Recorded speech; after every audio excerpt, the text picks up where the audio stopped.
আসসালামু আলাইকুম সম্মানিত ভিউয়ার্স, সবাই কেমন আছেন? আজকে আমি আছি হাতিরঝিলে।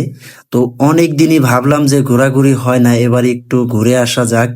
তো আমার অফিসের পাশেই হচ্ছে হাতিরঝিল। ভাবলাম যে একটু ঘুরতে বের হই, আজকে বের হয়ে সকালবেলায় 12টার দিকে আমি চলে আসলাম হাতিরঝিলে। এসে দেখি যে একদম নিঝুম, কোনো লোকজন নাই। তো ভিউটা এত ভালো লাগছে, কারণ লোকজন থাকলে একটু গিজিমিজি ভালো লাগে না, ভিডিও করা যায় না, ঘোরা যায় না, রিল্যাক্স লাগে না লিস্ট। তো সেজন্যই আমি আজকে সকাল সকালই রওনা দিয়েছি, যাতে সুন্দর করে ঘোরা যায় রিল্যাক্সে। আমার আবার একা একা ঘুরতে ভালো লাগে, রিল্যাক্সে নীরব জায়গাগুলা ভালো লাগে।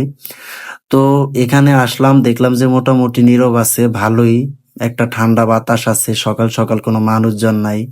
এই বাদাম মামা বাদাম বেচে, নিলাম বাদাম। তো বাদাম খেতে খেতে ভাবলাম যে একটু বাদামের ভিডিও করি। তো ভিডিও করেই আপনাদেরকে দেখানো। এটা হচ্ছে হাতিরঝিলের চত্বরে।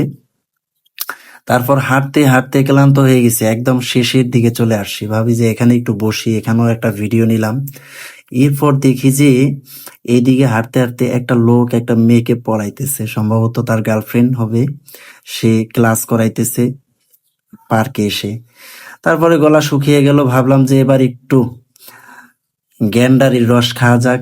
গ্যান্ডারি তো সব সময় পাওয়া যায়, কিন্তু এটা হয় কি, পিওরটা পাওয়া যায় না। অনেকে আছে আইস দিয়ে বিক্রি করে।